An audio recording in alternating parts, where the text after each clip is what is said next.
Vroom! Zoom. Hello, and welcome back to this channel of Smash or Pass, where Julia and I go through F1 words of what we would smash and what we would pass. No, Maddie, it is recap time. But also, we should make that episode at some point. Oh, God. Hello, and welcome back to 17 to 1. My name's Julia. I know a lot about F1. My name's Maddie, and I know varying amounts of F1.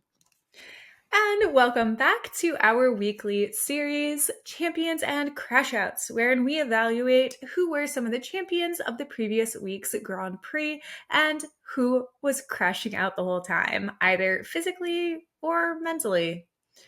Last week was the Monaco Grand Prix, which means we probably had more crash outs than champions. But all in all, it was a race. So we're going to talk about it. At least we didn't get radio messages from Max this time saying, F me, this is so boring, I should have brought my pillow. Nope, but his shifts did feel like he was in the 1970s, so. And his race engineer was kind of fed up with it. Okay, Max. GP always is. I love them. They are funny together. I They think are. once an engineer and the driver finds the groove, they're funny together. Like Lando in the past. Are you crying? Oh my God. That's cute. That's wholesome. Which leads us into our first champion of the weekend, which is Mr. Lando Norris. Round of applause for the kid. We're proud of you, child. We are proud of him. He did a great job putting it on pole on Saturday. I almost said Sunday. On Saturday.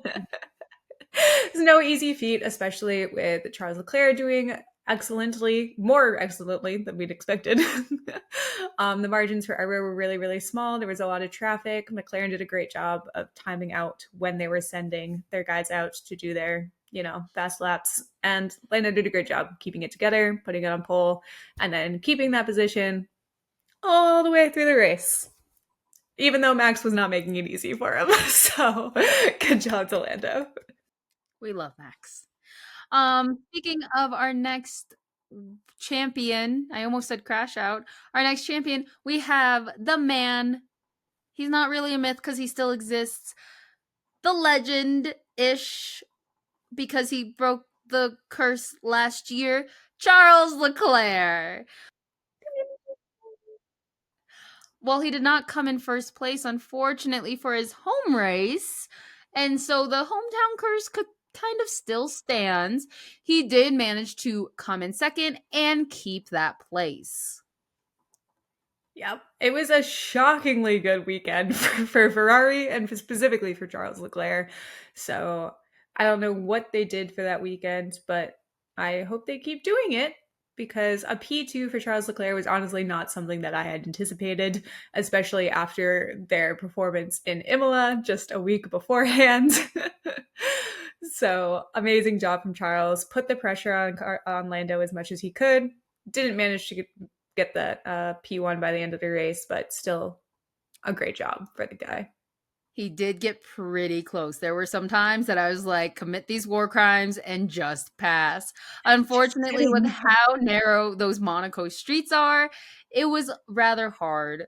And also, side note, my biggest flex is when I went and visited Monaco, I visited like a few weeks before. And they were getting ready. The streets of Monaco were getting ready for that Grand Prix. Did I understand what was going on? No, not at all. But it was cool. If you could go back and tell little Maddie now. Little Maddie would just be like, that's cool. I just watched my friends get escorted out of a hotel, so that's nothing's gonna top that. Classic. High school kids. Who else was a champion? The V-Car boys. V-Car boys. Both of them. Shockingly similar strategies. Really, I would say Racing Bulls, they started it. So we had Isaac in the front, Liam backing everybody up so that Isaac could get those 2 pit stops in and out, done and done. Liam did an amazing job. He qualified super well. He did really well during all the practices this weekend. He did really great during qualifying. He did an amazing job being a great teammate during the race. Him and Isaac brought home amazing points for the Racing Bulls, and they pissed off everybody else in the process. And I think that's beautiful. And that's right, folks. You heard it here. Liam Lawson is on the champions list. He is not on the crash outs. He is non honorable mention on the crash outs. He is a champion this time. We've been waiting for this. We might seem like haters, but we were desperately hoping for Liam to get off the crash out list. We were, and we're not going to talk too much about it because we want it to stay that way. Stay off the champion, stay off the crash out list, and stay on the champion or be neutral. So, Liam Lawson, don't take this to heart. Just do you. Although I will say, this would have been a good weekend for Liam to cause some chaos out on the track. Can't But win I with us. suppose he did cause chaos in a very different way. And because VCarb did this, Williams also had to employ the same strategy. Williams, they also caught there. I think, if anything, there were the top three menaces: Max, VCarb, and Williams in the face of Mercedes. Mercedes was not appreciative of what Williams was doing. And you can look at that with the way George Russell handled it. And then Kimmy was like, I'm going to follow my big brother. Facts.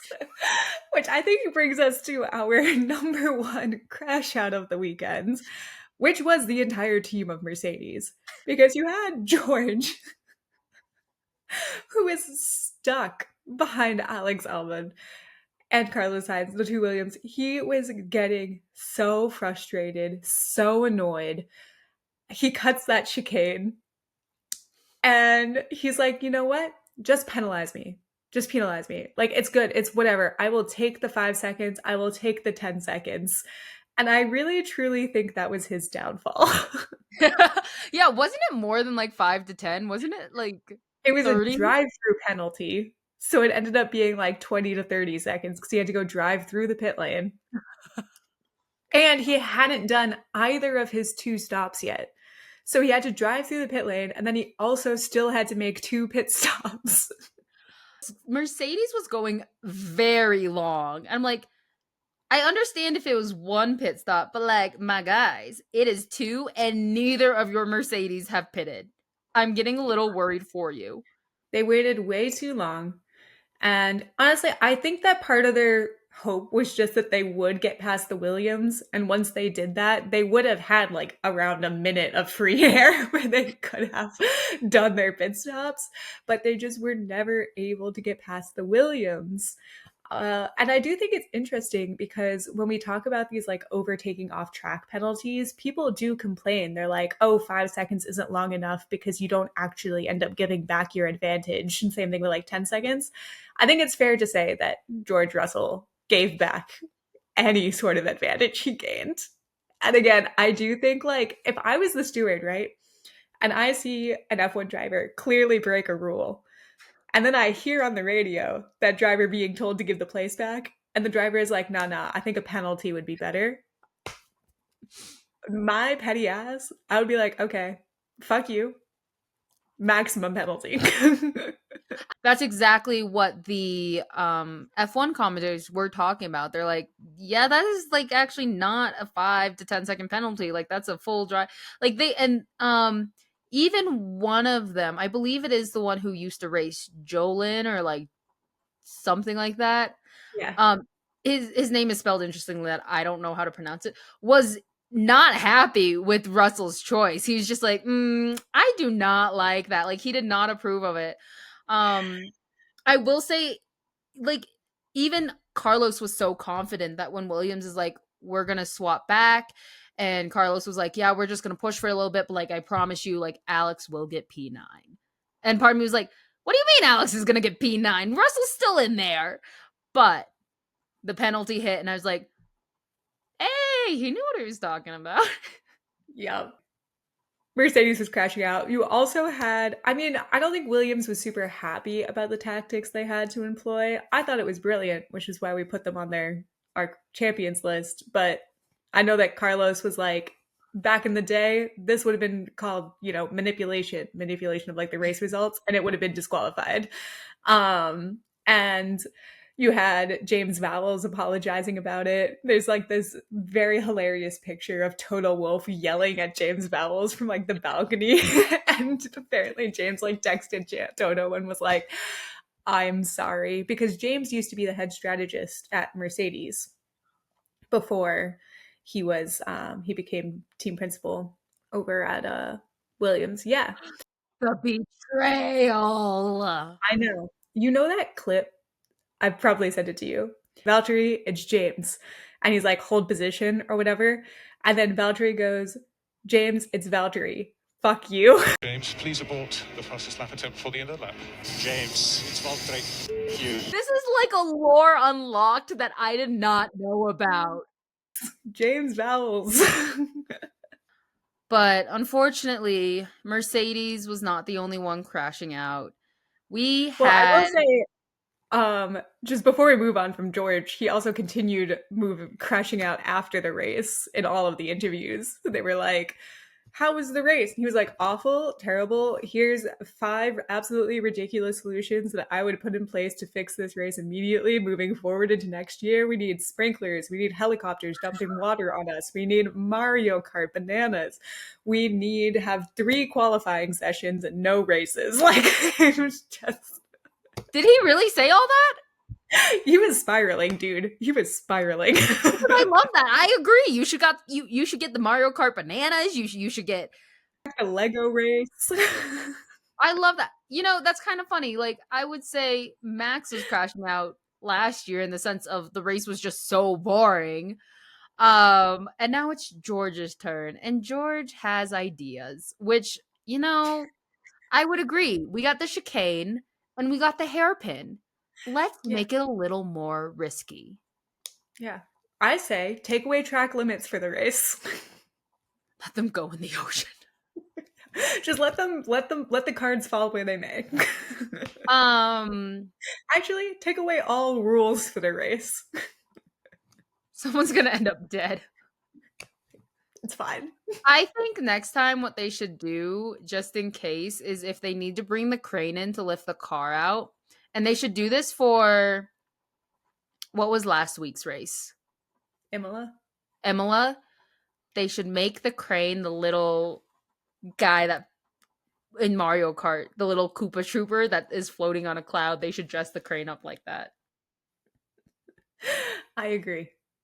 That would make it more fun. Anyway, let's go Fernando Alonso, our rookie grandpa, who this year is just having a string of unfortunate events. He was yet again the unluckiest man in the world.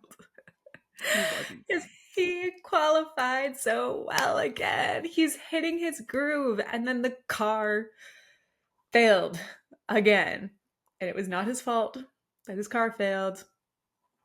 But yeah, I think that's what's even more unfortunate. Like, we've discussed it when Ollie's car failed, and I think if I remember Bortoletto's car failed. No, Kimmy's car failed. Kimmy and Imola. That it's unfortunate. Not that obviously you want to see them crash, but it's really a circumstance that is just fully out of their hands. And it's just that question of like, well, what if that didn't fail? I thoroughly expected him though, because the F1 commentators were like, and that like he's walking head down, helmet still on, and that's a signal of do not talk to me. I was like, is he gonna be like that one racer that like crashed and just decided to go hop on a yacht? Just like I thought that was gonna happen. I would be like, king behavior. He should have recreated the Kimi Räikkönen move. He would have been on the champion list if he did. That would have been iconic. But alas, it's just bad weekend after bad weekend for Fernando Alonso. Next weekend is his home race, so knock on wood. And that's all we're going to say. Another crash out of the weekend was our boy Pierre. Yuki Air Yeah, yet again, boyfriend. committed crimes against his boyfriend. You really hate to see it. Oh, they're gonna have something to talk about in couples therapy this time. Oh man. Nothing a good round of karaoke can't fix for them, to be honest. That's their couples therapy. Yeah. Some Adele, they'll work it out.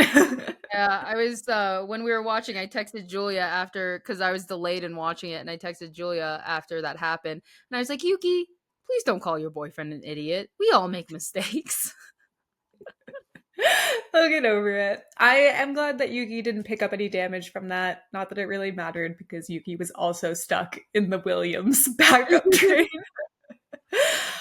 Disappointing for Pierre. It looks like something went wrong when he went down, clipped through Yuki's car, fucked up his own wheel, lost his brakes. He had to actually be stopped by mechanics in the pit lane. They were like they had to physically stop his car. He couldn't stop Yeah, it. the F1 commentators were one. I was surprised it was just kind of a yellow flag. Yeah. They didn't because the debris was just in a very precarious position in the chicane. Even the F1 commentators were, and then even they had stated he should not have driven that back. He should have gotten out. They did not think it was safe enough for him to do that. But glad that he managed to get it back and that he was safe and everyone else was safe. Would have loved to see a safety car, but whatever. Yeah. That's the thing. I've seen people complaining about that a lot, complaining that the commentators said that because they're like, he had no brakes. How was he supposed to stop? And it's like, well, they do have designated runoff areas, and he wasn't going super fast anymore. He definitely could have run it point first into a barrier, probably. And that probably would have been safer than counting on human men to come slow him down. It's safer for the human men slowing him down. As well as with how narrow and everything Monaco is. It's honestly a bit shocking nobody hit him while he was crawling around the track. And then with the debris, it was unsafe. Again, I don't know. I think it's easy for us to be like, you should have done this instead, but it probably wasn't obvious to Pierre at that moment. Yeah, it's that's something I think to always just keep in mind is from an outside perspective, it's easier to be like this could have happened or you could have done this. But when you're in the heat of the moment too, your mind is probably racing with so many different things that even if it is something that he realized he should have done, he might have been in the moment of I just need to get this car out of the way. Yeah. Moving on. Actually, I think that is our last crash out of the weekend. Not. It's not? Who am I missing? Lewis Hamilton. Lewis Hamilton. He briefly made it off the crash out list, and now he's back. Now he's back. This one, I cannot fully attest to it because it's just what I've seen on TikToks. And then I was delayed in watching it. I watched it a little bit at work and then I watched it half asleep. But according to the web and the netizens keep saying that Ferrari really just left him high and dry. What's your take on that, Julia? Well, I think he got off to kind of a bad start to the weekend. He qualified really well. He qualified in, what was it, fourth? But then he had to take a 3-place grid penalty because he impeded Max during the qualifying session. And that was really through no fault of his own. That was entirely miscommunication with his race engineer, Ricky. Ricky originally told Lewis that Max was coming up on a fast lap, and Lewis was like, cool, moved out of the way. And then Ricky was like, actually, Max is going slow. You are all good. Spoiler alert, it was not all good. Max was still going on a fast lap. Lewis moved back onto the racing line. Max was, understandably a bit pissed off. He was like, what is he doing? Lewis was pissed off. He was like, dude, you told me he was on a slow lap.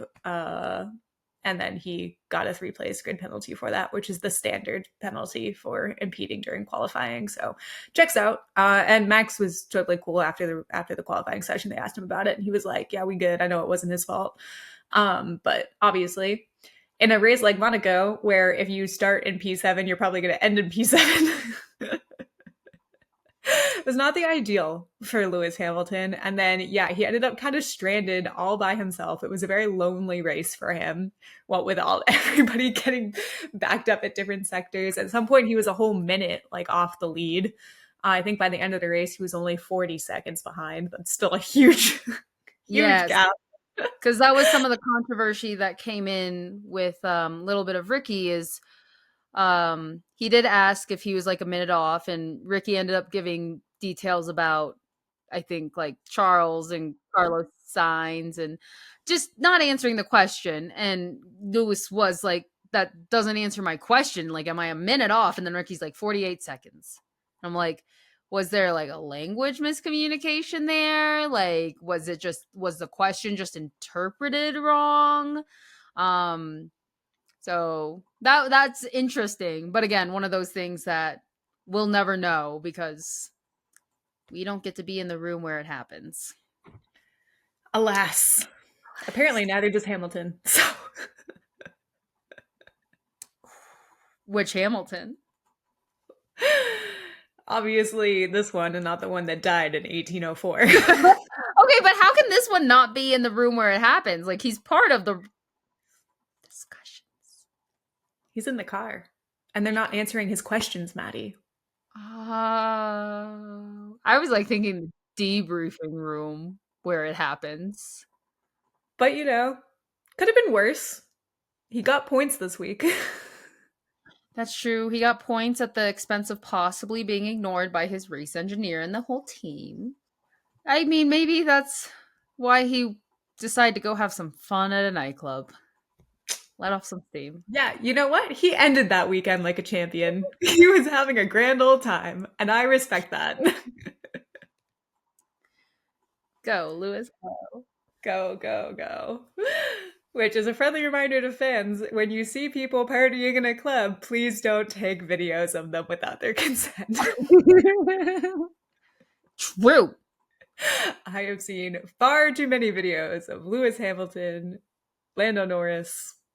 Actually, it's mostly just those two. I was gearing up to say another name, but I don't actually think I've seen anybody else. I've only seen Lewis Hamilton. And then I've seen Yuki, but that's from like the official Red Bull, and he's DJing. Yeah. Love that kid. Love him. Oh, those were our champions and crash outs of the Monaco Grand Prix. Let us know who your champions and crash outs were, and tune in next week to figure out who's going to be a champion and who's going to crash out of the Spanish GP. This has been 17-1.